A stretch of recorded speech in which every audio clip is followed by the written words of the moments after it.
Well,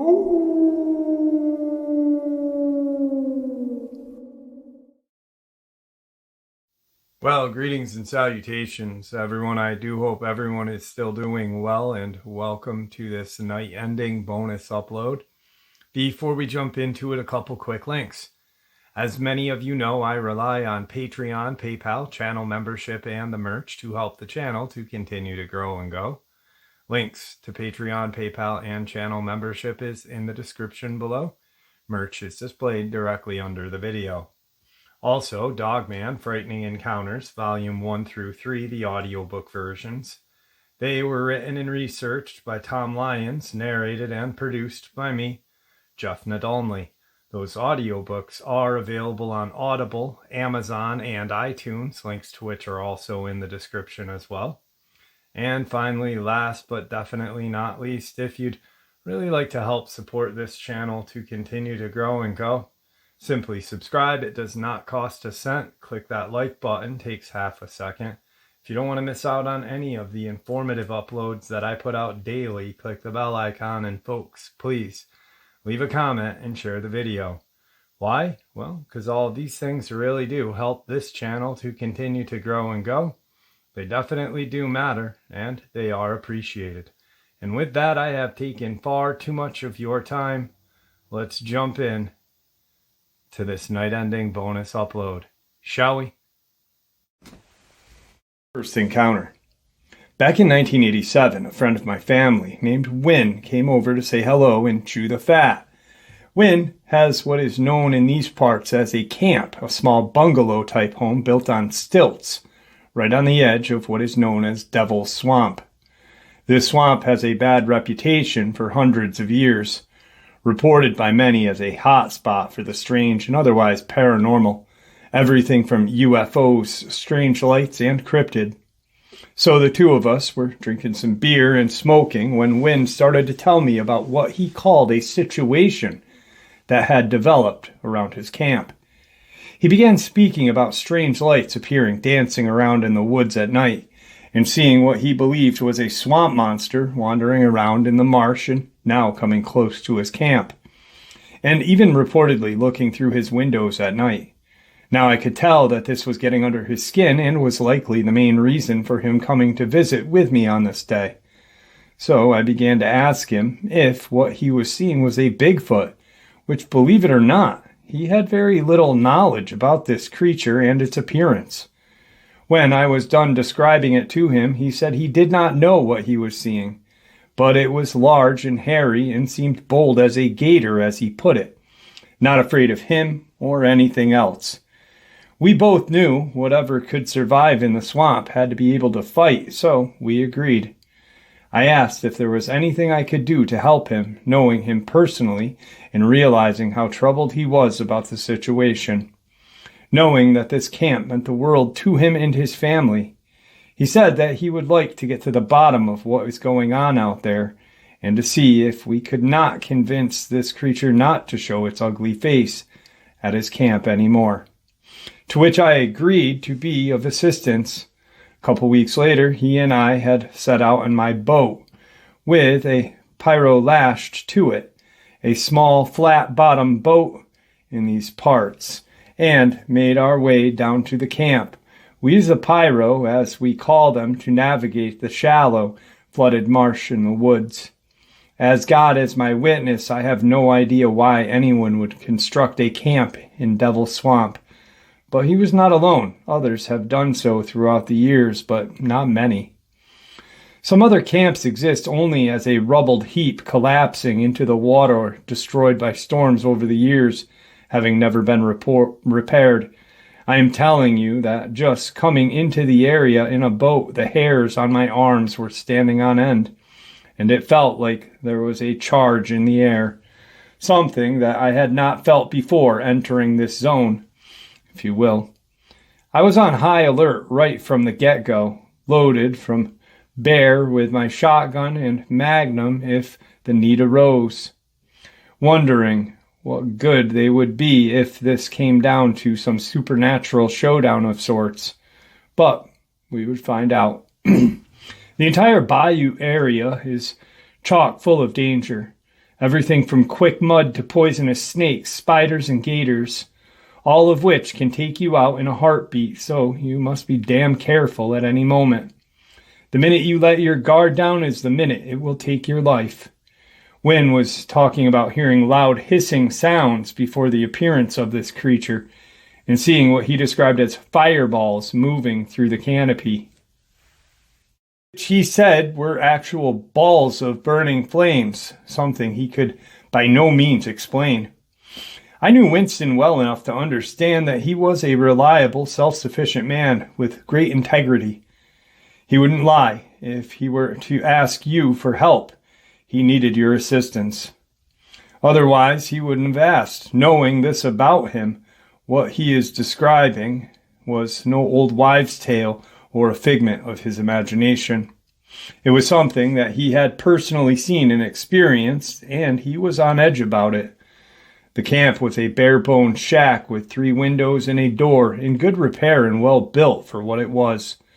Wynn is a good carpenter and jack of all trades, so to speak, having built it himself years ago.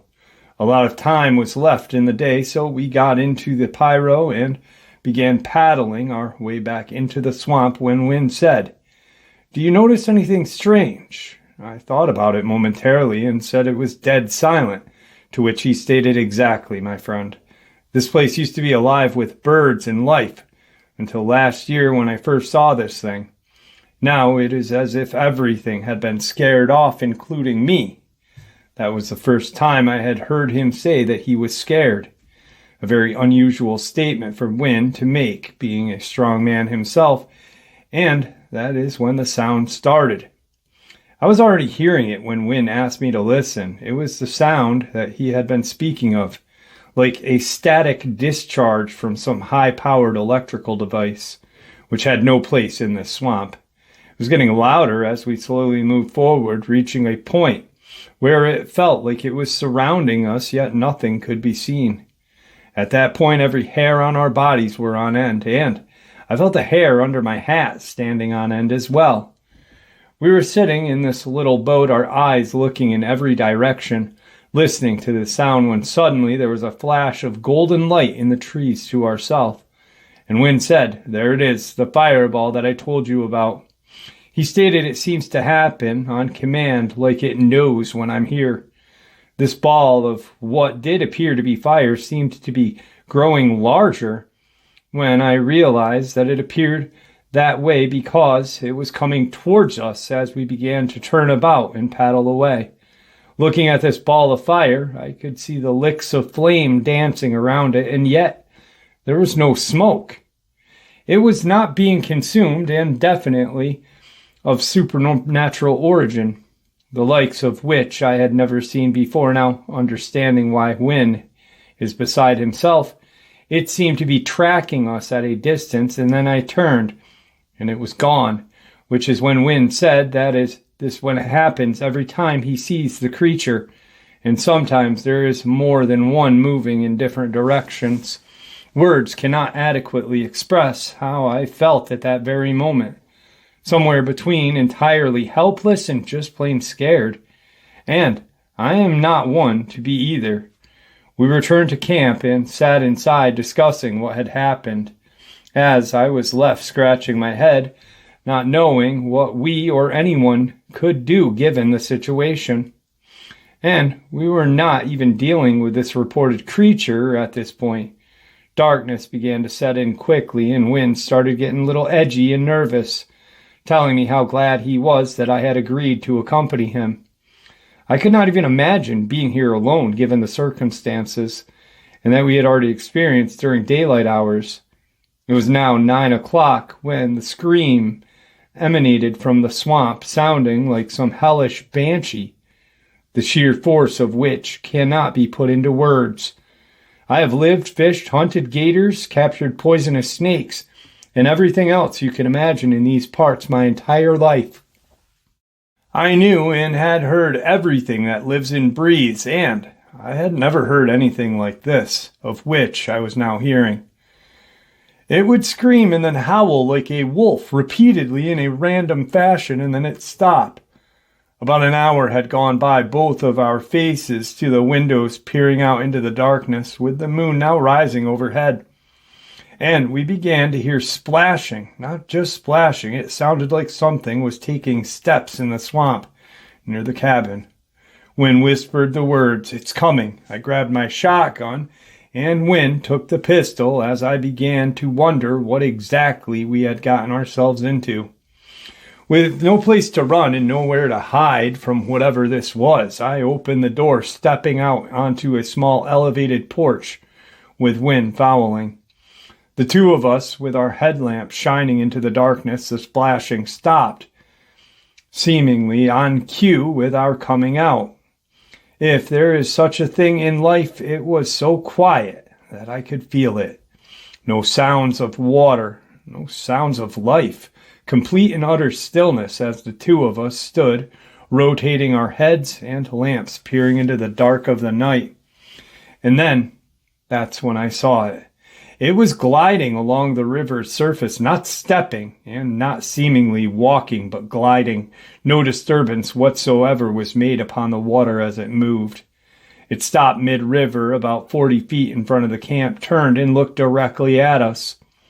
Its body reflecting on the river surface, its outline illuminated by the moonlight, and its eyes glowing a hellish red. I knew this, and had to been told about the existence of the Rougarou. Some had said it is a living creature, but I knew now that it was a demon from hell. No physical being would be able to glide over water without sinking. It had over its shoulders and arms what appeared to be a tattered shirt, shredded and open in the front, sleeves barely covering its arms. It was tall and slender, with long pointed ears standing, propped atop of its head. I could see a long snout extending off its face, and felt a palpable evil presence that came on with the sighting. I was awestruck, and Wynn was trembling, but neither of us said a word as we stood side by side with our guns. Then it turned as it began to move upriver and out of our sight into the darkness. 5 minutes after this happened, we heard some frogs and birds of the night making the sounds all around us, as though a spell or control had been lifted, allowing them to do so. I looked at Wynn, telling him that when we leave here in the morning, if I were you, I would forget about this camp and never return, which he did.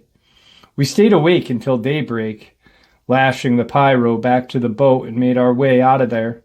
I felt numb, like some part of me had been lost during the night's activity. Wynn, ordinarily talkative, was as quiet as a dove, facing over the boat's bow as we moved upriver back to the launching area. We parted ways that morning, a handshake and a smile. Both of us understanding without words being spoken that we would meet up with each other soon enough and try to sort this all out. But this was not the time or the place to do so. Anyway, thanks for letting me share. But what we saw that night was a game changer, and most definitely not of this world.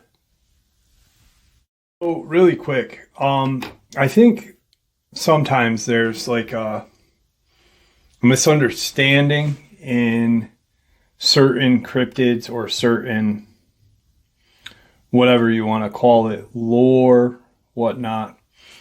But the Rougarou, I think, and I've thought this for quite some time, for the longest time, just like a lot of people, before I was able to talk to someone from the Rougarou Society. And that is an actual society in Louisiana where they celebrate the lore of the Rougarou. And just like the Navajo skinwalker or Yenadalushi, the Rougarou is a mythical, shape-shifting creature of Cajun folklore. The appearance of the Rougarou is said to have the head of a wolf or dog and the body of a man, often described as having long fangs and bright red eyes. The rougarou is said to prowl swamps, bayous, and the woodlands of Louisiana, particularly in the central and eastern region. It is said to emerge at night and vanish at dawn. The rougarou is said to be cursed or spellbound to transform between human and animal. This transformation can be triggered by a number of events, including a full moon, breaking moral codes, committing social taboo, and a witch's curse. So, a skinwalker essentially is a Navajo practitioner of dark magic, a witch that can transform its body into whatever animal it chooses, usually a canine-like creature, or sometimes a crow or large bird of prey. Now, stories that I have heard from different folks from Louisiana say that the rougarou can transform from human to canid-like creature, alligator-like creature, and a black mist. I don't know if there are, well, obviously we know there are dark magic practitioners all over the world. In Creole or Cajun, lore and legend talk about, male and female witches. So maybe, just maybe, the rougarou isn't someone cursed, but it is like a Navajo or other Native American tribes, a shaman of sorts that transforms at will to seek and cause others terror. I find it interesting, and I've said this a couple different times, but the legend of the skinwalker initially with the Navajo practitioner of dark magic, but supposedly the legend of the skinwalker began during and around the Ute Navajo Wars. And warriors and other men of sorts would don themselves in coyote pelts and heads, deer, whatnot, and sneak into these villages of the Ute and massacre them at night. So almost like a special force, a tactical, kind of like a recon team. They would actually poison whole families somehow from the tops of their kind of longhouse-like homes. I forget the name of them, but the Ute had homes called wickiups, and they were pretty sturdy, so these shaman would crawl, or warriors would crawl, and use some sort of poison to poison whole families within these wickiups. Just a little something interesting and something to think about with the rougarou. Because what if it is just like Native American shamans and shapeshifters? What if this is some sort of Creole witch, male or female, that is capable of transforming to cause terror and whatnot by doing so? So, next encounter. It was mid-October of 1986, and I had gone to visit my cousin who had lived on the outskirts of Elkhorn, Wisconsin. The city being named supposedly by a man who had found a pair of elkhorns in a tree. At any rate, I had a little time off from work, and I had gone to visit my cousin for a few days. I think it was on a Friday night when the two of us were indulging in a couple of beers, that the conversation took a turn, with him starting to talk about this so-called monster or beast of Bray Road. If I am correct, and it really doesn't matter as far as what had happened goes, the area in which he lived and where the supposed creature dwelled was named Walworth County. He went on and on about the variety of different people who claimed to have seen basically the same thing, which was a tall, dog-like creature that walked on its hind legs. Some of the claims were seeing him in a cornfield, while others seeing it near farms and crossing roads in the area over a number of years. It was then that I breached the subject of Bigfoot, saying that maybe what they were seeing in fact was a Sasquatch. But he was emphatic in that he stood his ground, stating that this was most certainly not a Bigfoot, but rather a tall, lanky, wolf-like creature with a long, canid snout and pointed, upright ears. Well, the night ended, and 2 days later the visit had ended as well, and I was back home in Illinois. It was 2 years later, the fall of '88, when I once again had gone to visit Wisconsin to see my cousin. He had arranged for the two of us to do a little bird shooting in a cornfield that was owned by an acquaintance of his. I should mention that the enormous portion of this area is predominantly used for dairy farming and corn production. There are fields and farmhouses which are bordered by strips of trees like fence lines everywhere you look. We had made our way over to this farm at 1 p.m., and we are working our way through yet another field standing in corn stalks, if that's the proper terminology, when he said, "Do you see it?" Now, we were walking side by side through this standing corn that was quite a bit higher than our heads, with one row in between us, separating the two of us as we walked.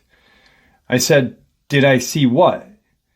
He said that something had just run by his left-hand side through the corn that looked like a large dog. At this point, we're in the middle of this field of standing corn, far from either side of the field. And he was saying that there was an enormous dog running around in here that we couldn't see. My immediate thought was I hoped it wasn't vicious, because it could have easily come after us from almost any angle and bit us, and there would be little, if anything, we could do about it. We certainly wouldn't be firing shots blindly, especially the two of us paralleling each other through this field. We stood and listened, as both of us had heard some rustling in the corn coming from a different direction, but nothing else was visible. I have to say that at the time it did seem like something was circling us, moving at a very rapid pace. Either that, or it was a couple of these critters making all of this noise. We decided to make our way out of the field, and as we did, my cousin was going to keep his eye looking forward and to the left, while I was going to keep one eye behind us, looking off to the right, just in case there was a pack of these dogs circling us, or hell, even a coyote, against which we could hopefully defend ourselves if need be. It was only a few minutes into this moving out of the corn, as the two of us were moving side by side, that my cousin said, "Son of a bitch, what was that?" As I turned quickly to look, my view of the direction in which he was looking was broken up by the standing corn between us, while he was looking straight down a row between the stalks. He shouted, "You mother jumper!" He pulled the trigger, after which I heard a loud kind of deep yelp, which was followed by something running through the corn away from us. He then said, "Start running and don't stop," as we were both tearing it up through the corn, heading back in the direction we had come. When we broke clear of the field, we stopped to catch our breaths. I asked him what he had fired upon, having not seen it myself. He told me that when this thing had first stepped into the corn row in front of him, it was on all fours and appeared to be some type of a large canine, like possibly a timber wolf. He said as his mind was trying to process it, it didn't make any sense. with nothing of the sort being known in this area. It was then that his mind shifted gears to thinking about the beast of Bray Road, and before he could really make sense of it all, the creature stood to its feet and took a step towards him. That's when he decided to take his shot. He described it as being some 7 feet tall with long arms, thin muscular legs. When it was on all fours, its rump stood much higher than the forebody, looking like it was more of a crouched position, as if it was ready to launch itself forward. As it then stood erect, its legs had somewhat unfolded, revealing just how tall he actually was. He said this face reminded him of the character Wile E. Coyote from the Roadrunner cartoons, having a long snout with visible teeth, both top and bottom, and its claws appeared to be more along the lines of hawk talons than what one would see on the paws of a wolf or large dog. Blake was now fully convinced that he had become the latest to sight this famous creature, the Beast of Bray Road. And who was I to argue with him? Hell, I didn't see it. I only wish I had. Tonight's next encounter. At the time this event took place, I was a young Marine stationed at Cherry Point in North Carolina. I had come from Montana via recruitment and had met up with another young recruit by the name of Jay, strictly by chance. Jay had grown up and come from Hoboken, North Carolina, which just so happened to be located very near to the base which we found ourselves stationed at. The two of us had two things in common, the Marine Corps and hunting. And so, whenever we had leave, we would head over to his family's house to get some R&R. The first time I met his family, I thought I was entering a junkyard. He was from a poor family of 11 children, 7 boys and 4 girls, with him being the eldest. His dad had died young from, of all things, a spider bite, and he was doing the best he could to be the man of the house. There was virtually little or no work available, and he and 2 of his younger siblings hunted game to feed the family. Everyone was in need of dental work, and they were visibly very poor indeed. My greatest memory of this family, in spite of everything that I had just said, was that they loved God and were very happy. When I tell you this area was desolate, I'm not kidding. There were no visible houses, only long, meandering dirt roads, all of which were posted, no trespassing. And Jay had told me you never go down a posted road for any reason. We never saw anybody, and we never spoke to anybody. And that's the way it was. As I recall, it must have been on my 4th or 5th trip to spend some time at the family home that Jay, myself, and his younger brother went into the woods to hunt. I'm telling you right now that these woods would have been challenging for the best Marine recon unit to navigate. The woods surrounding their home for miles around in every direction were dense, damp, and filled with swamp, vine, and brush. They were comprised of every obstacle imaginable, including what Jay would call quick mud. This was a play on the words to describe these boggy mud paddles, which were fairly well disguised in the woods, appearing as just another patch of damp, soggy forest floor. It required a certain skill to notice the difference between the two, but Jay had told me that quick mud had a certain sheen to it in the light, and good luck to anyone walking that area in the dark. Frankly, I don't believe anyone would actually come in here at dark.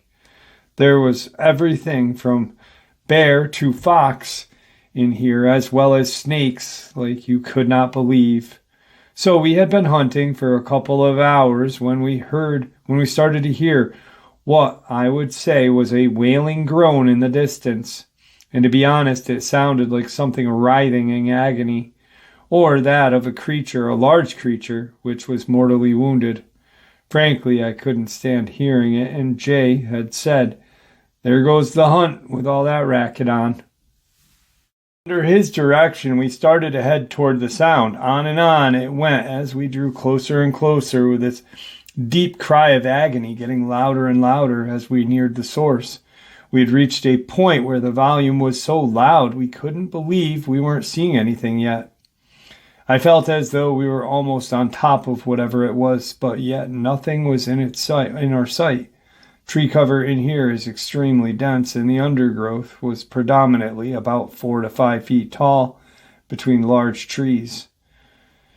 You see way better this ground is starting to look here, and how it's really saturated with water in spite of brush.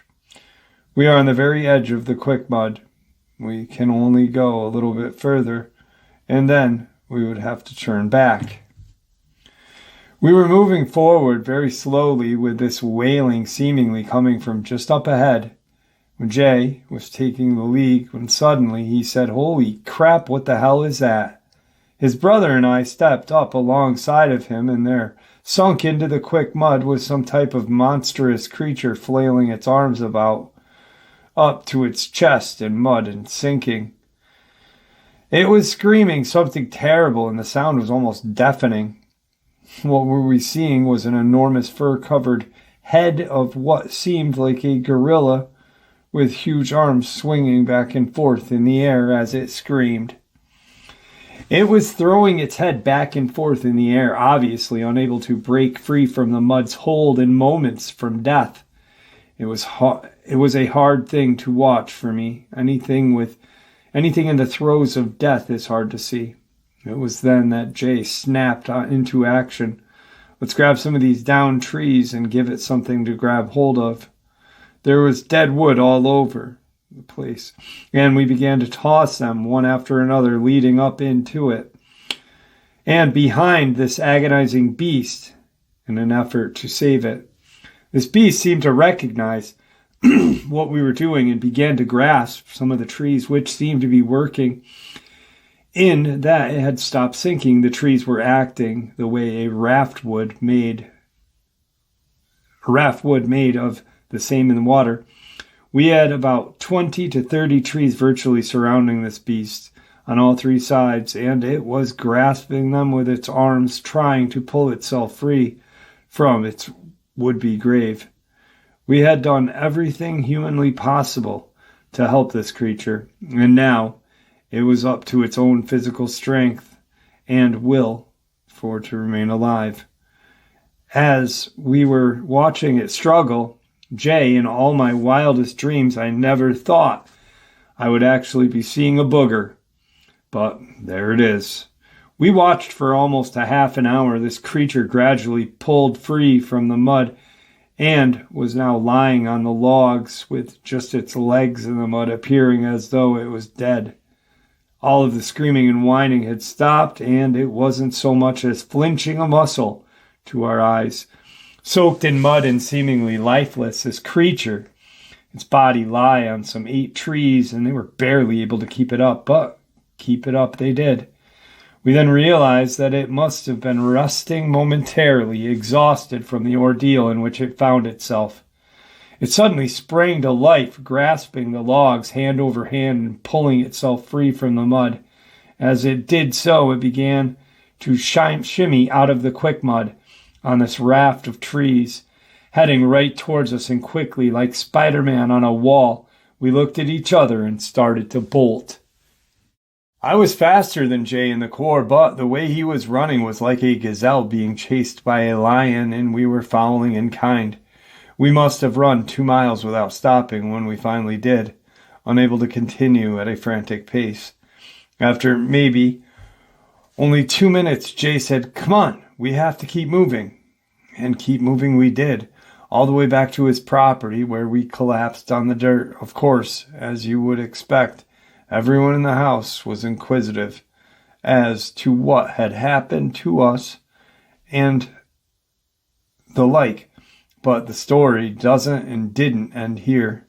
Jay told me that some 3 months after this ordeal, he was out in his yard early one morning, jump-starting his truck that had a dead battery as he was opening the hood in preparation for applying jumper cables. He heard something run in the woods to his right, and he dropped the hood.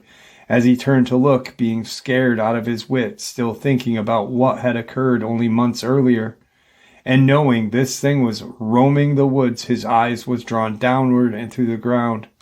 There he saw 3 stacks of rocks, and on top of the one was piles of a dead fox lying there like a sacrificial offering at an altar.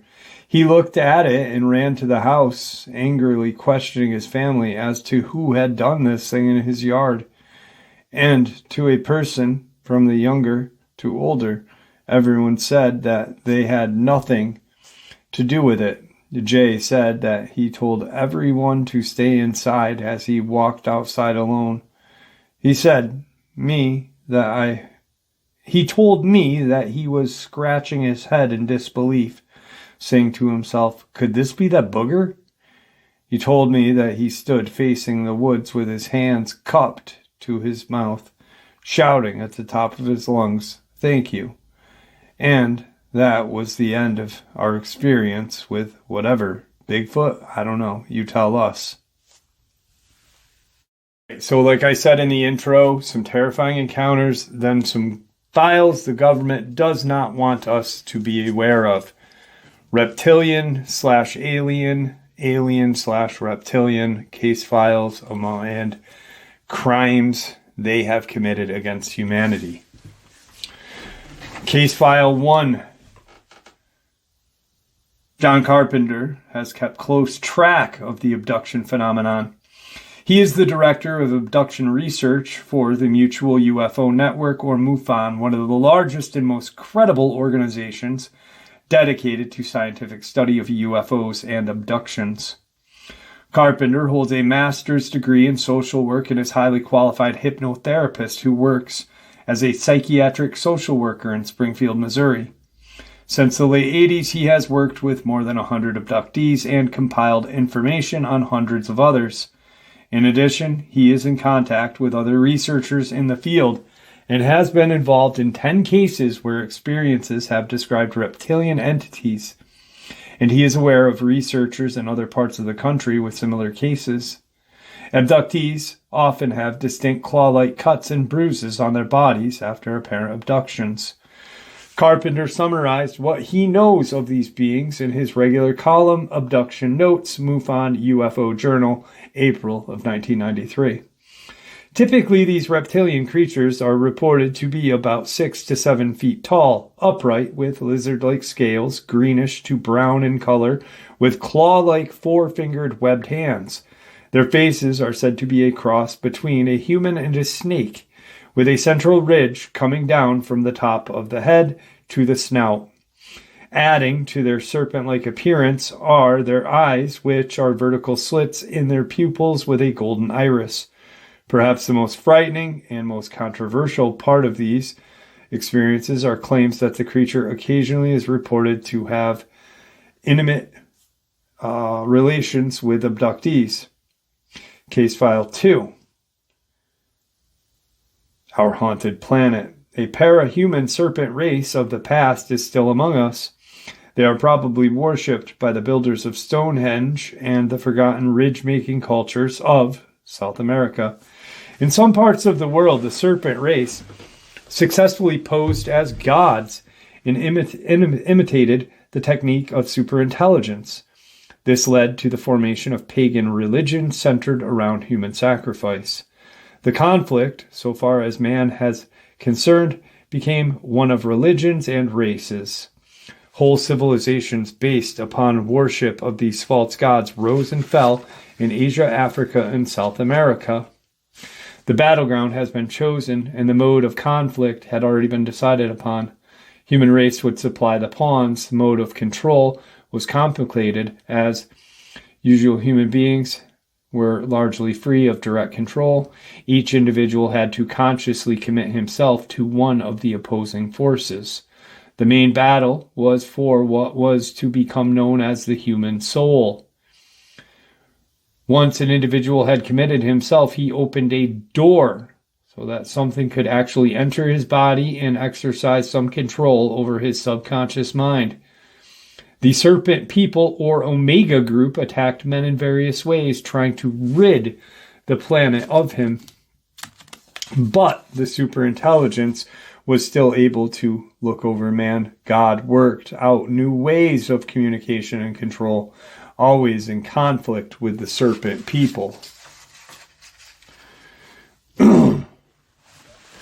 Case file 3.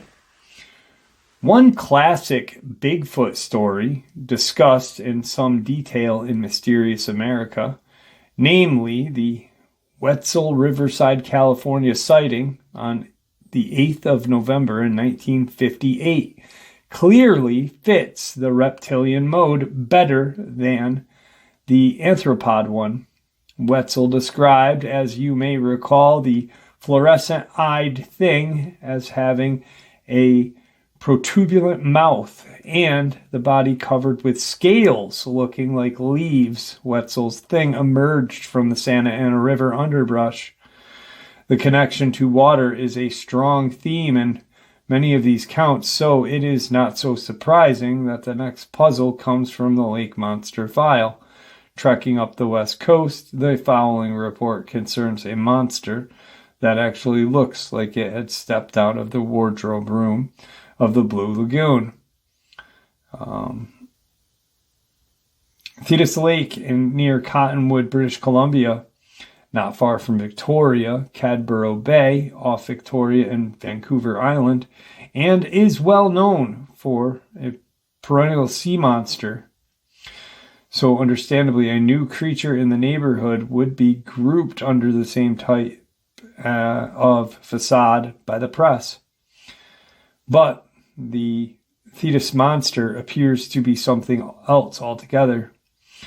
In the 19th of August, 1972, Gordon Pike and Robin Flewellen said a 5-foot-tall creature appeared on the surface of the lake and chased them from the beach. Flewellen was cut on a hand by 6 razor-sharp points atop of the monster's head. The Royal Canadian Mounted Police officer was quoted at the time. The boys seem sincere, and until we determine otherwise, we have no alternative but to continue our vacation. The next Wednesday afternoon, the 23rd, the monster was encountered again. Mike Gold and Russell Von Nice said they saw it at around 3:30 p.m. and on the other side of the lake. From the recreational area of its first appearance. Gold noted it came out of the water and looked around. Then it went back into the water. Then we ran. He described the creature as shaped like an ordinary body, like a human being body, but a monster's face. It was all scaly with a point sticking off of its head with great ears. It was silver. The Thetis monster account sounds similar to one from Saginaw, Michigan, occurring in 1937. A man-like monster climbed to the riverbank, leaned against the tree, and then returned to the river. A fisherman who witnessed its appearance suffered a nervous breakdown. The Saginaw tale, the reports of clawed and three-toed prints from Wisconsin and Missouri, and other supposed cryptid encounters perhaps should be re-examined in the light of reptilian creatures.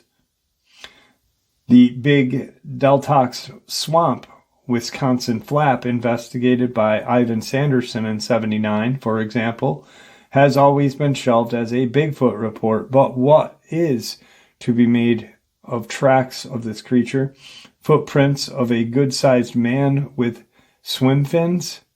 This trait is more frequent characteristic of a so-called Eastern Bigfoot report than you might realize. For example, there is a case of a creature of Charles Mill Lake in Mansfield, Ohio. A green-eyed, 7-foot-tall, seemingly armless humanoid seen late in March of 1959 by Michael Lane, Wayne Armstrong, and Dennis Patterson came out of the lake and left behind tracks that resembled large footgear. The thing was seen again in 1963 and is described as a luminous green-eyed. I examined the site of these encounters and can testify that Charles Mill Lake swampy Certainly a good home for this creature. In 73, during the summer, residents of New Jersey's Newton Lafayette area described a giant, man-like alligator they had seen locally. Newspaper reports wrote about an old Indian tale from the region that told of a giant, man-sized fish that could never be caught. In 1977, New York State conservation naturalist Alfred Hallstruck reported that the state's southern tier had a scaled, man-like creature, appears at dusk from the red algae-ridden waters to forage among the fern and moss-covered upland. The New York/New Jersey record, however, cannot compare with the overwhelming series and narratives issuing one place in the United States, the Ohio River. Over 20 years, by digging into the back issues of Louisville, Kentucky Courier Journal, I discovered one of these gems that had kept me pondering the meaning. For 2 decades, the interesting little term was, in the 24th of October, 1878, a wild man of the woods was captured, supposedly in Tennessee, and then placed on exhibit. The creature was described as being 6 feet 5 inches, having eyes twice the normal size, his body covered in scales. This article now makes some sense. And then almost 100 years later, again near Louisville, there are more stories of reptilian entities. In October of 75, near Milton, Kentucky, Clarence Cable reported a giant lizard roaming the forest near his junkyard. Author Peter Gatilla described the creature, Cable surprised, as about 15 feet long, had a long forked tongue, large eyes that bulged something like a frog. It was dull white with black and white stripes across of its body with quarter-sized speckles all over it. One site from field investigations by Mark A. Hall, however, indicated the giant lizard ran bipedally. According to other Trimble County, Kentucky witness, the Ohio River is Louisville, Milton's, and Trimble County's northern boundary. August 21st, 55, near Evansville, Indiana, Mrs. Darwin Johnson was almost pulled forever into the depths of the Ohio River in what seemed to be a very close meeting with one of these creatures. Johnson of Godtown, Indiana, was swimming with her friend, Miss Chris Limble, about 15 feet from shore when suddenly something grabbed her from underneath the surface. It felt like a hand with huge claws and scaly palms came up from behind, grabbed her left leg, grabbed her knee, and pulled her under. She kicked and fought herself free. Pulled her under again. Although both women could not see the thing, they were screaming and yelling to scare it away. Finally, Miss Johnson lunged for Miss Lamble's inner tube, and a loud thump apparently scared it away. It released its grip. Back on shore, Johnson received treatment for her scratches and marks on her legs. Terry Colvin, a 14 investigator, passed information that Miss Johnson had palm print-shaped green stain below her knee that could not be removed, and it remained for several days. Interestingly, Colvin learned Johnson were visited by an individual who identified himself as Air Force Colonel, who took voluminous notes and warned them not to talk further about the incident. Of course, this sounds similar to the Men in Black encounter. That goes without saying. For anyone who has seen this creature from the Ohio River encounter, Darwin Johnson is already familiar, for her attack was foreshadowed in that movie, The Black Lagoon. So the Black Lagoon was based off of, or the story of the movie was based off of Darwin Johnson, Miss Darwin Johnson. 72, in March of that year, 2 separate occasions, 2 Ohio police officers saw what was known to become the Loveland Frog. Investigated by Ron Schaefer and Richard Mackey, these researchers interviewed the officers involved, but have not published their names, instead using fictitious names like Williams and Johnson. The first incident took place at 1 a.m. March 3rd, 1972, on a clear, cold night. Officer Williams was en route to Loveland via Riverside Road when he thought he saw a dog beside the road. But when the thing stood up and its eyes illuminated by the car lights, looking right at him for an instant, turned and leapt over the guardrail. Williams saw it go down an embankment into Little Miami River, a mere 15 or so miles from the Ohio. He described the thing as weighing about 60 pounds, about 3 to 4 feet in height, having a textured leathery skin and a face like a frog or lizard. Williams went on to the police station and returned with Officer Johnson to look for evidence of the creature. They turned up scrape marks leading down the side of a small hill near the river. On approximately the 17th of March, 1972, Officer Johnson was driving outside.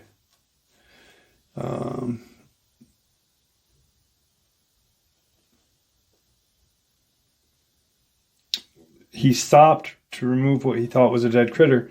Instead, when the police officer opened his squeaky car door, the creature got up into a crouched position like a football player. It hobbled to the guardrail, lifted its leg over while constantly looking at the police officer. Perhaps it was a funny smirk on its face, but Johnson decided to shoot at it. He missed, he figured, since the thing did not slow down. Johnson later told how he felt it was more upright than the way Williams described it. One area farmer told investigators he saw a large frog-like or lizard-like creature during the same month the officer's sightings. And there you have it, folks. I do hope you all enjoyed this night-ending bonus upload as much as I enjoyed sharing it with you, and I'd really like to thank you all for supporting the channel. It is, after all, your support that helps this channel to continue to grow and go, and what gives us all a place and a chance to share our experiences and theories judgment-free. Everyone is simply treated with the respect that we deserve. Please stay safe, happy, healthy, and ever vigilant, keeping an eye on our children, pets, family, and our friends. These creatures are real. These events have happened. Share this information with those you love and care about, and it may just help save their lives someday. Until next time, never stop asking questions, never stop searching for the truth, and God bless you all.